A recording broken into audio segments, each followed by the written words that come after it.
Well, good morning. It sounds like you had a great time last night. Sorry I missed it. So we want to talk about cybersecurity and risk from a government perspective. And I understand that the majority of you are really coming from the private sector, banking, health sector, and things of that nature. But for those that may be in here from the government, what I'm going to have to say probably is not going to be a big surprise to you. But from the other sectors, I thought it may be valuable to give you a perspective as to how the government is looking at risk from a cyber perspective, from cyber attributes. So basically, one of the biggest challenges that we're facing at this point, and I think also in the private sector as well, is how do you define cyber risk? Because depending on where you are in an organization, you're going to have a little bit different definition. If you're at the operations level, you're looking at cyber risk as something, okay, I need to take a look at, mitigate, I need to do something, I need to tweak something because of a potential intrusion. But how do you translate those activities, those intrusions then, to the CIO, who has a responsibility to deal with communicating with the mission owners, the business executives? And how does the CIO then translate that risk to their executive, to their deputy secretary, to their secretary, to the CFO? To the CFO who controls the budget, so that the CFO understands that what we need to do is maybe redirect some funds to further invest into cybersecurity, or to the business mission owner who actually owns the responsibility for those major applications, and be able to ensure that the consideration of cyber and the potential risks that cyber is trying to reduce doesn't occur to impact their mission area. So the communication of what risk is a key challenge today. And within organizations, within the federal government, it's compounded by the fact that many of the people that understand the risk the most in regards to the impact are not using a common language to ensure that the people from the business mission side that actually would be impacted understand that they need to do something different. The environment that we have today is one that we need to be able to change from being able to provide a common taxonomy, a common language of what risk is, and specifically cyber risk. So what's occurring or what has occurred over the last few months with this administration is three primary events. One dealing with what's called Executive Order 13800, which focused on two primary emphasis areas. One dealing with the infrastructure of the government from an enterprise perspective, and how we can reduce the attack surface. Second was a plan that just recently came out in May called the Cyber Risk Determination Plan. And this takes a look at how can we begin coming up with that common taxonomy, the common language, so that we can communicate that to the executives. The third area is a new executive order that just came out dealing with CIOs, and specifically in regards to the reporting lines of the CIOs themselves and where they're reporting. And primarily because of the dispersed ways that CIOs are managed throughout the federal government. You have situations where you have CIOs that are reporting to CFOs, you have CIOs that are reporting to DepSecs, undersecretaries for management, a variety of different things. So how do you get the information to the business sector if there's such a dispersion in regards to where the CIOs roll? As well as the authority levels that the CIOs have. In a federated agency, and the role that I have is actually to work with every single executive branch agency. So I deal with everybody from the biggest executive branch agency, the VA, to the smallest agency that actually has more horses than cars out in Nevada. There's 4 people, they have 1 car and 3 horses. And they're all part of the infrastructure, right? They're all part of the federal infrastructure. So when we're looking at, the agencies and the cyber risk, we need to take a look at it from a perspective of how can we ensure that there's some commonality of understanding what that risk is, and ensuring that the people that have the responsibility to address it, because it's really a community effort, understands what they should be doing. So with the administration, with those 3 primary activities, the EO Executive Order 13800, and the 2 primary documents that came out of that, the first one being the IT Modernization Plan. The IT Modernization Plan was focused in regards to reducing the attack surface. And what that means basically is to be able to take a look at where we can start consolidating networks, where we can be able to take a look at increasing the use of shared services. Shared services specifically in regards to the smaller agencies. In the federal government, you have 2 groupings of agencies. You have what's called CFO Act agencies, which are the large agencies. And then you have the non-CFO Act agencies, which is the majority of the agencies. And there's about 80 of those agencies. And these are the ones that go all the way down to out in Nevada there with more horses and cars. So basically, you have those 2 groupings of agencies. So in looking at that division of responsibility, and especially with the small agencies, you also have a situation where those agencies do not have sufficient IT resources. So the idea of shared services and the promotion of that is to reduce the cyber threat at those small agencies because they are part of the overall infrastructure, and promote, in essence, sharing services so that those 80-plus agencies can be able to share a service without having to tax their limited resources, but also share a service that is increasingly more secure. So consolidation of the networks, so we're reducing the attack surface because the more networks you have out there, the increased probability that you are going to have an intrusion. Shared services. Promotion of the cloud is the other area within that plan that was promoting. And the promotion of the cloud isn't new. It goes back a number of years, actually, when I was in the private sector, actually selling cloud services, when cloud first direction came out of the administration. At that time, agencies were directed to get so many applications into the cloud and do it quickly. Part of the issue is that they did that without asking any questions.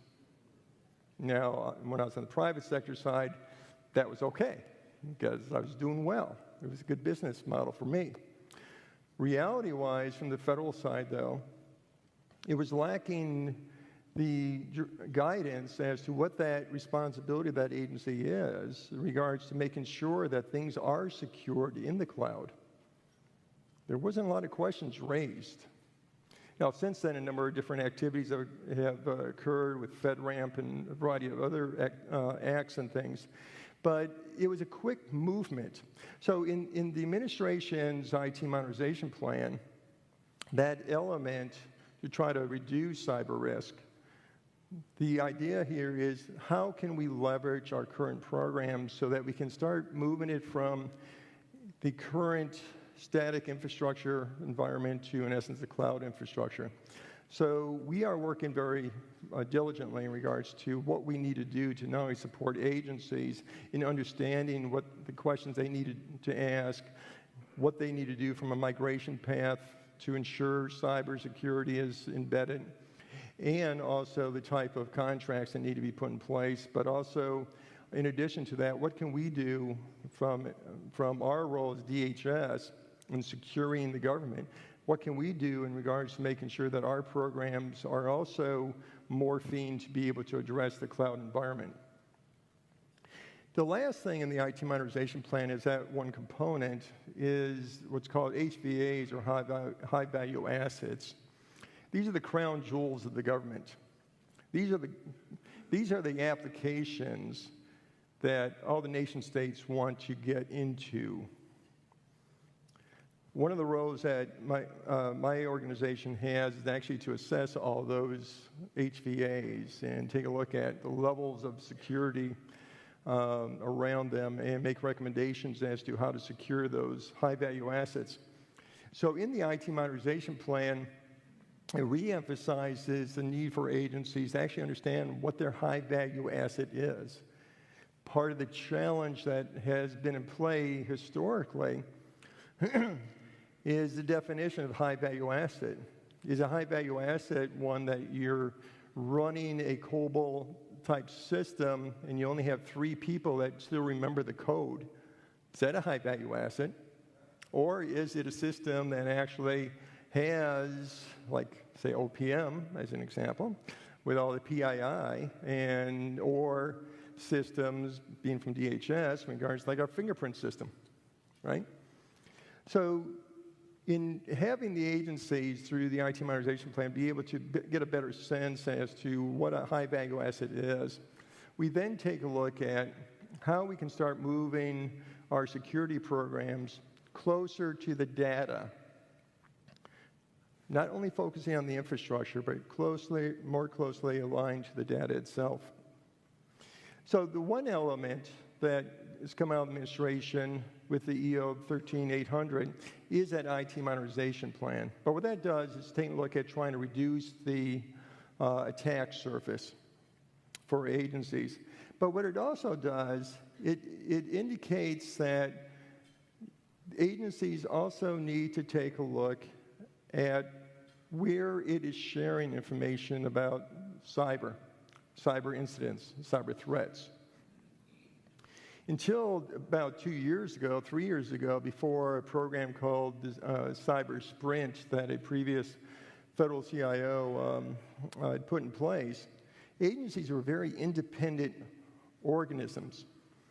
And they basically worked within themselves and understood what their issues were, but not necessarily sharing. So over the last couple of years, we've seen agencies being willing to share more about their information about threat indicators and things of that nature. We've actually put a program in place called AIS, or Automatic Indicator Sharing.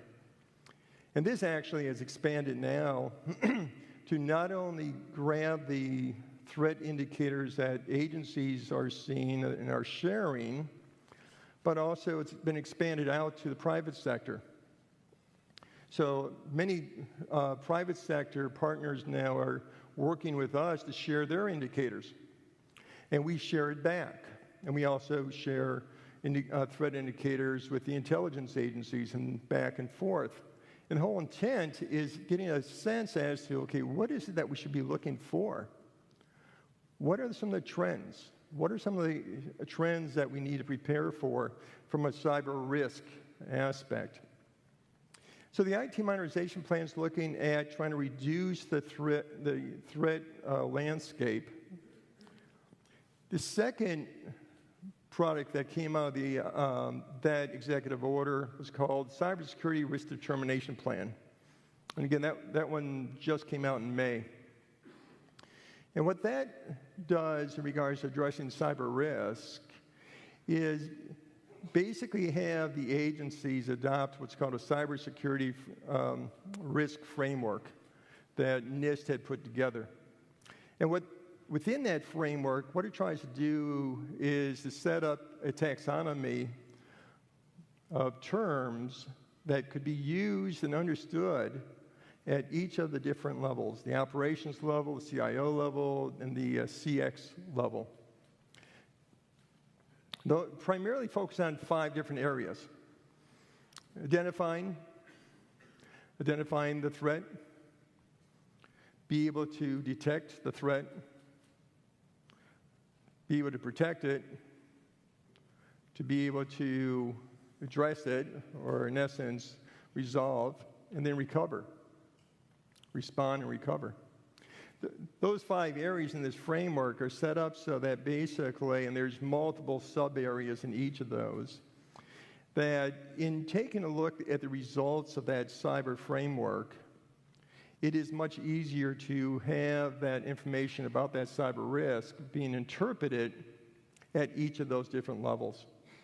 So primarily, in using that framework, what the administration is doing is an understanding that there is that challenge in getting the interpretation of the risk to the appropriate people, is to provide the framework to be able to make that happen. One of the elements that DHS is involved with at this point is actually taking that and establishing risk radars for the agencies. So the agencies can take a look at where their high risk, low risk, medium risk challenges are in cyber for each of those 5 areas, and be able to identify that in relationship to a high value asset. Now, why that correlation? There's thousands upon thousands upon thousands of applications out there. Where do you begin focusing your attention? Your high value assets, your crown jewels of the government. So basically, what we've done now is taken that framework, and now we're helping agencies take a look at that framework in relationship to their most valued assets. That will assist not only in regards to providing the common language that could be understood up to the CFO and the CX levels, but also in regards to the specific area that they should be concentrating their energies to be able to address. The third area that came out of the administration, the executive order for CIOs, was a critical one to make sure that there's commonality and access to the appropriate levels within the organizations. As I said before, it was a very diverse type of structure there in regards to who's reporting to who. In the executive order that the administration just put out, it has now all the CIOs reporting to the head of the agency. That's a big change. Because now, in addition to the CIO reporting to the head of the agencies, also in that executive order, as well as actually applied in the IT modernization plan, is the head of the agency is responsible for cyber. So putting that onus on the head of the agency certainly increases their interest in regards to understanding what's going on out there. Tell me what I need to know so I can do something to be able to address that. What it also does, especially for the large agencies, is gives the CIO the authority to be able to push down specific guidance, direction, standards to their federated agencies. The CFO Act agencies, the 23 largest agencies we have, which compose about 97% of the government activity. All those other agencies, about 3%. That's how large the agencies are. If you give DHS as an example, we have 250,000 staff over the world, right? And we're only the 2nd largest agency. So massive agencies, massive organizations. As a headquarters CIO, you're very limited, or you have been very limited in regards to authority, especially when you have component agencies that are receiving separate budgets from Congress that they control, and also in situations where they do not necessarily have a need to really be tied back to headquarters. So it's all independent little companies. So what the executive order does is it reinforces not only the communication to the exec, to the head of the agency, and make the agency head responsible for cyber. But it also gives the CIOs the opportunity to leverage that clout to be able to ensure that those cyber risks are being addressed down at the federated level. So with the change in regards to the communications to leadership or authority, with the change in regards to the environment of beginning to have a common taxonomy that could be leveraged from a common language perspective so that people understand what that cyber risk is, with the perspective of trying to reduce the footprint. Those are the three primary focus areas right now that the administration has put forward to begin to address cyber risk. We've come a long ways. When I first joined DHS, I was working with agencies. My role has been consistent in literally talking and working across all the agencies. I've burned up a lot of shoe leather because I know I'm probably one of the few people that actually know what every single government agency is. Because you have agencies that are in warehouses that you have to take a freight elevator to because there's only like 3 or 4 people, all right?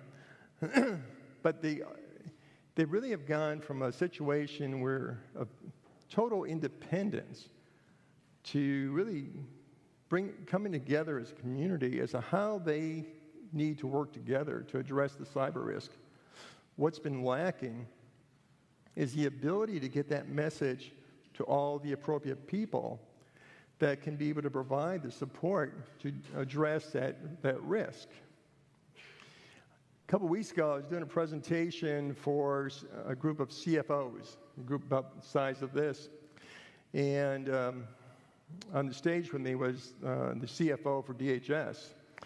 So I knew what he was going to say in regards to the lack of information he was getting from our cybersecurity area.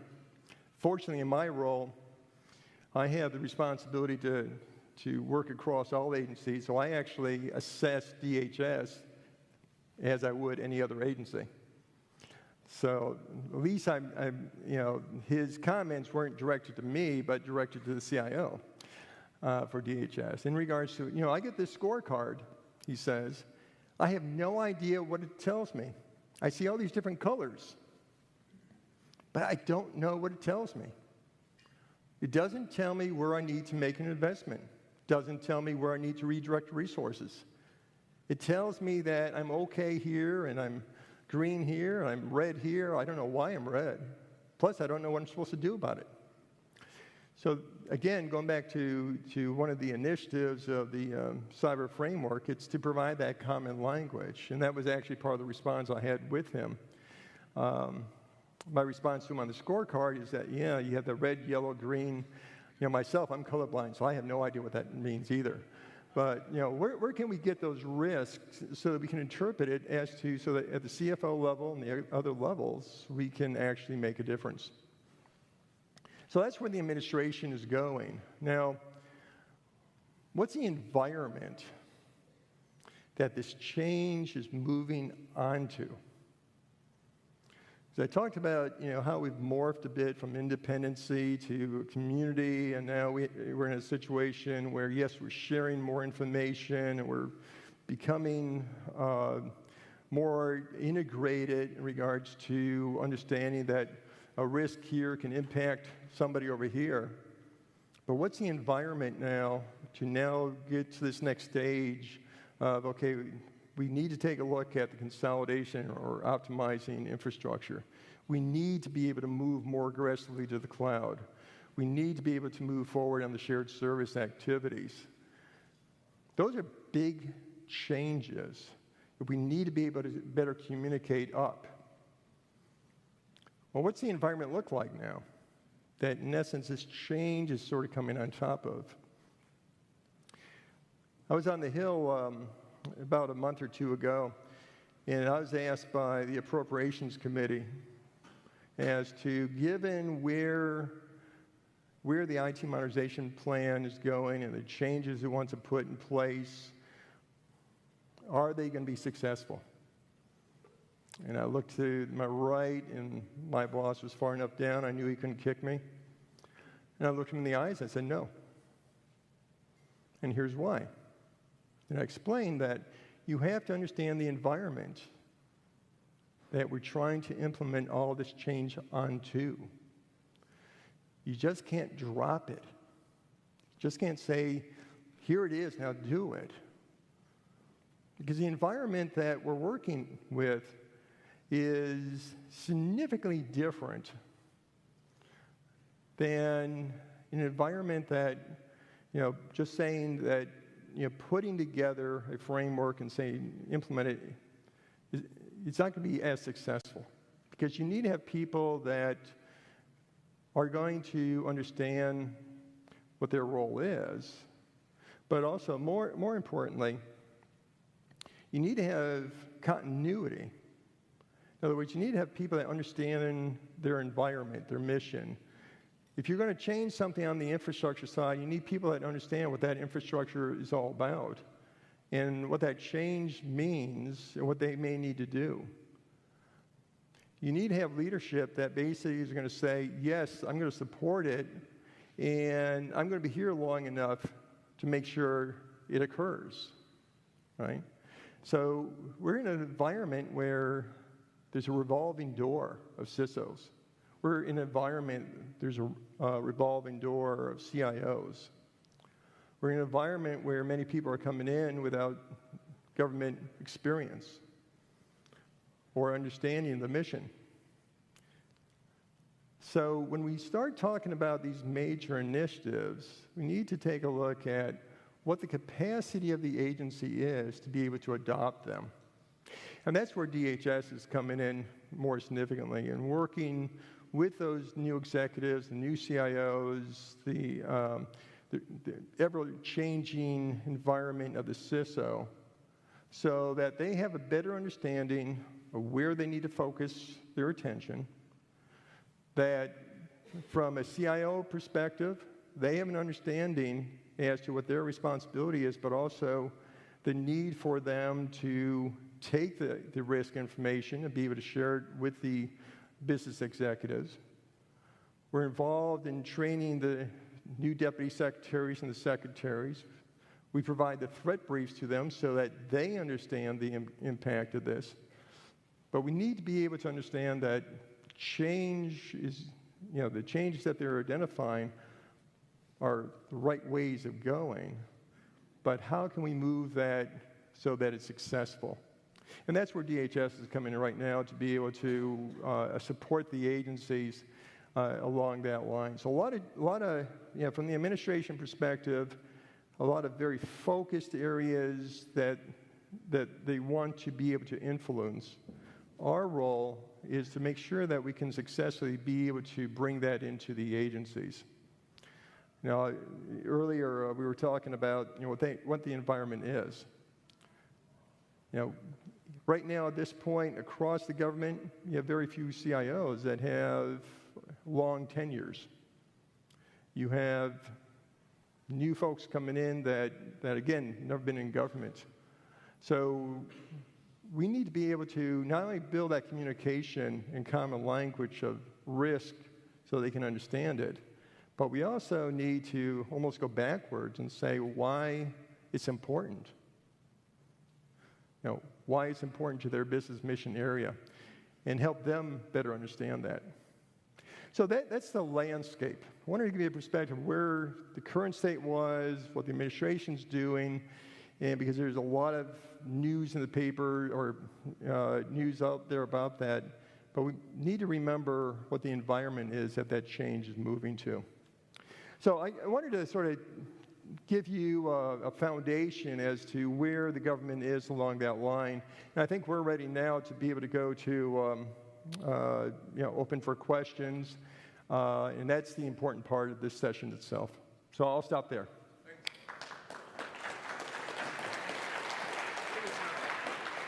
Okay. Okay. Okay. I think we'll not use the poll everywhere for now. So First of all, I'm going to ask a couple questions, and then we certainly are open to questions from the audience. So there are people with microphones out here. If you have a question, just raise your hand, and someone will bring the microphone over. Mark, you mentioned a lot of things that I think are really relevant to people, whether they're in government or not. And one of the real eye-openers for me, where we talk about common taxonomies in, between our different GRC professionals, auditors, risk managers, security, and compliance.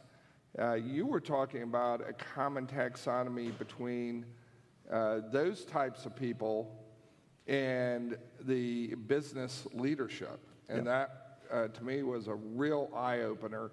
And is there anything in particular that sort of drove that thought or that initiative within government to develop that common taxonomy to the business, for business leadership? Yeah, absolutely.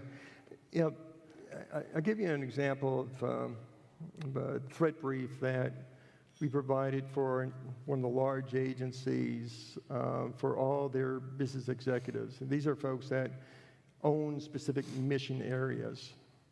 And the reason that we did it is that you can be very complacent if you're always focused on a specific mission within a large agency. You're responsible for X, Y, Z. So as a result of that, you're only consumed about how can I make sure that that mission is addressed, not taking into consideration the potential threats against that specific area. In the example I was giving where we're doing the threat brief, I had about 4 or 5 business executives that were probably in the government for maybe 30 years, and they were saying, nation states are never going to want my information. What I was able to do is show them specifically not only do they want it, but they also got into it, and by the way, that also resulted in an intrusion in another agency. And their eyes opened up. I said, why would they want to get into our information? Because it was a door opener to be able to go and expand out to other agencies. So getting them to the point of understanding that what they do on a day-to-day basis has implications not only in regards to a potential threat to their mission, but also to the government.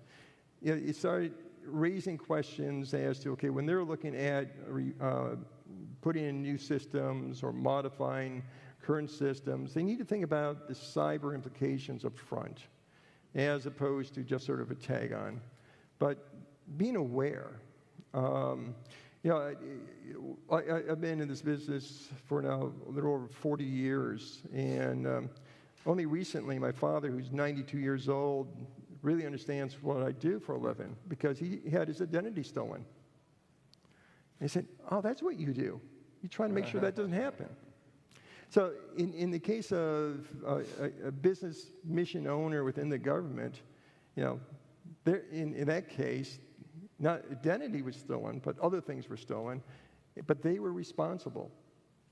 So making sure that they're aware that they have a critical role is key. And that's why the linkage, making sure that the CIOs and, in essence, the CISOs have an opportunity to speak with the mission owners so that they understand the impact on their daily activities. So now, I just think that's a very valuable lesson learned there. But another thing you mentioned was sort of reducing the attack surface. And can you sort of share, does the movement to the cloud and reducing the attack surface, does cloud actually make you more or less secure? Does it increase or reduce the attack surface? How does those two seem to be a little bit, maybe they're not at odds, but they're operating in parallel, and you must be thinking about, in the cloud, what is our attack surface as well? Yeah, and part of it is going into a cloud migration with your eyes open. back when Cloud First initiative first came out, there was a directive that agencies needed to push applications into the cloud. And that was the direction, but not necessarily saying, okay, what does that mean in regards to the role that I have as an agency for managing risk? Because the responsibility for risk in cyber is the responsibility of the agency. In other words, DHS can't go out there and do it for them. They own that responsibility. We can be able to support them. So back in the Cloud First days, it was just, okay, move it over there and trust the cloud providers. What we're working towards and what's in the IT modernization activity from a promotion of cloud is let's go in there smartly, and also remember, you own that risk. It's not transferred over to the cloud provider. You need to know how secure that is. You need to be able to get the type of transparency necessary so that you know it is secured. You need to understand what to also consider in that migration in regards to, does it make sense for that application to move forward as is, or are there some architectural changes that need to be done so that when it does move over, it does have the capacity of being able to address some of the cyber requirements, some of the security controls and things of that nature.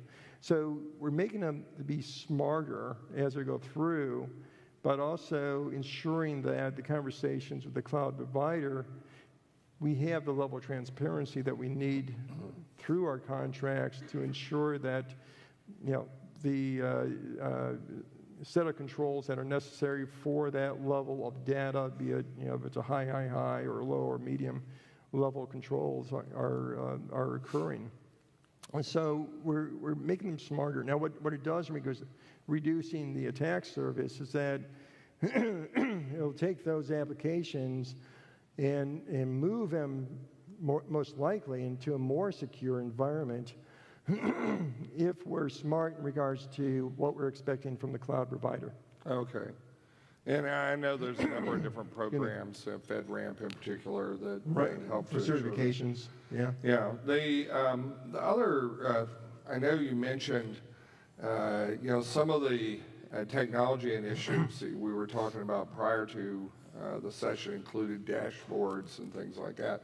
Many of our attendees here are very familiar with that, and they're implementing similar types of reporting systems and within their organizations. But I was wondering if maybe you could share a little bit about your thoughts on more advanced technology, advanced analytics, and so on. You mentioned, the zero trust type of environment with blockchain and so on. So what are maybe some of the advanced initiatives that DHS is working on with advanced technology initiatives to improve security?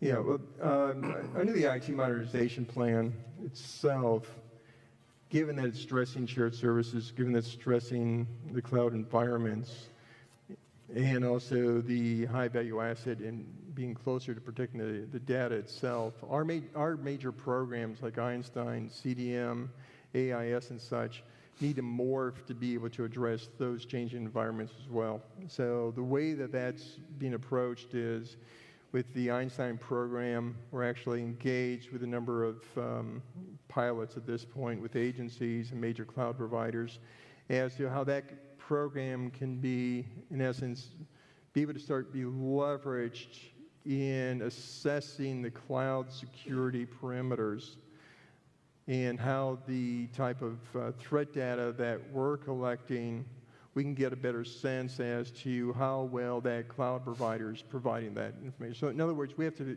build a better integration there. Okay. Under the CDM program, the program is also morphing in regards to taking a look at, getting ahead of the zero trust network environment, but also taking a look at mobile and what we can do more along that line in regards to protecting the mobile environments. It also is looking at where we need to better protect the data side for like the HVA activity. So there's also what's called TIC, architecture that is integrated with our current infrastructure that needs to be applied to the cloud.